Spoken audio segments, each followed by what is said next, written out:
left corner is Matisse, and then Bernard Bernard. below. Cezanne? No, but this is a That's the guy other named guy. Patrick Henry Bruce, who was Patrick Henry Bruce. I think this is 1911. Here's a little. But that, He's an American, and he was a total Cezanne devotee wannabe, and did some lovely, lovely work. This is actually not a watercolor. It's a very lovely gestural thin oil. Patrick Henry Bruce. Cezanne. Right. Hockney? Yes, you were absolutely right, Donna. What did you say? It's David Hockney doing his iPhone. If you look at those strokes, Yeah, these strokes. those are exactly the strokes on brush. And this, I should bring his big, beautiful book. And that's the Miranda here. And this, Or I remember paintings on it. this, Monet, right? Monet. And these are little, you wouldn't read that, but little pieces of this. This is a total surprise to me. It is Renoir. And I've never seen him so structured, so is it a rigid. He's early very, Renoir? yeah, kind of, but, and he was working with, what's his name? Monet. I think he was literally influenced. You know, sometimes you're sitting here and you're sitting next to Valerie, so you do a Valerie. Or Hernan, and suddenly you're doing Hernan. Not quite. But anyway, this is, it's so structured, it's got so much black. It's an oil, obviously. And just surprises me hugely. And I kind of like it, even though it's kind of dense. So here we are. Today is, we're back to, you may not be aware of the trajectory of this class, but we have done a bit of a little bit more from our heads and even some photographs, or using springing off of things like the trees last week, doing the Freer and that tour, and then expanding on that and using your head to create water out of cloth. So there's been a lot of out of your head stuff in a way, or maybe more than though I always like the idea of going towards that. But and then we've talked a lot about negative space. Anyway, so today the setups that are here are still life with windows. The middle thing is what I call the overage. Literally, it's just things I didn't use, and if anyone wants to use those, you're welcome to, or you don't have to do any of these. But I wanted to just not do a lot, not a lot of talking, because I think we could do it more individually, and we can even, if you wish, tweak the still life setups as they are.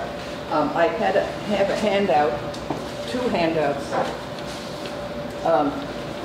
One is the Monet jar of peaches on one side, and on the other side is the Monet, this Monet, with blue and white china, melons, peaches, grapes. They are 10 years apart, by the way.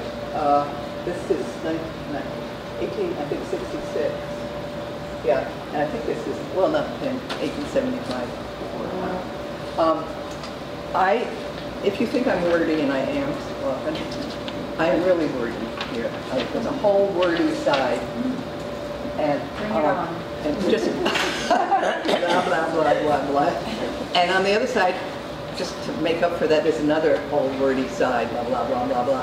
But, and I have done this before. Some years ago, we went as a class and saw this, and this is a magnificent painting. It's just, and I mean, How big is it? it is almost 22 by 18. So it's not too big. No, but it had such presence, and I mentioned that in this wordy thing.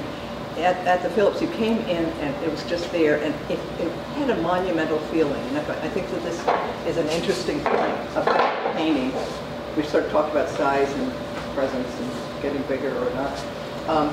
So that's not a huge painting. That's sort of half sheet, isn't it?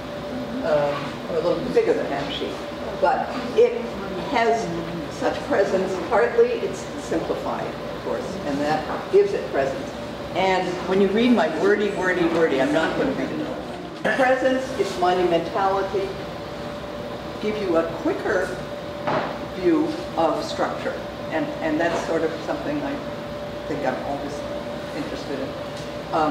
So that, you look at this format and this leading us how we get lit. White color, white everything, by these dark behind here, which it is an oil, of course, you know that. And then you discover this subtlety on the marble surface, and the impact of the structure, compositional structure, is there right off the bat, and which makes it sometimes more modern looking, whatever you want to call these words. And then if you go to this one, and I don't think it's very significant that it's 8-10 years later, this one is at first maybe more conventional looking. It's more, the blue and white plates, the melon, it's kind of formal, or more formal. But it too has a very strong structure, which I go into at great length. And if you wish. The structure is almost the same, just in a different... It's very good.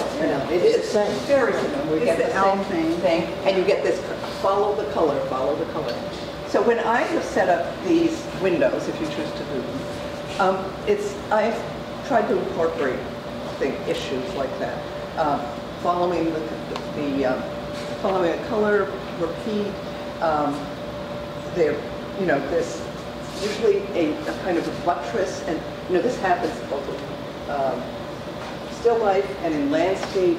Where you have a tree that gives you your entry and sort of that whole dialogue between that space. So with that in mind, I did this. If you choose to read my exhaustive thesis, please do, actually. I reread it and was very interested in it. So maybe somebody else will read. But and it is that kind of looking and thinking when you have a subject matter in front of you that leads to your own structuring of your painting, as you're picking out what the compositional issues are. And where his repeating, that was the very heavy point that the whole thing made. This is the same setup, 2 treatments, same artist. That is a very interesting thing to do, and in a sense, this is what is happening here between the 2 Monets. Here, with simplified, planar forms, almost cubist, some of this, and here, getting much more into the painting, very much more stumbling in painting, and broken, and the color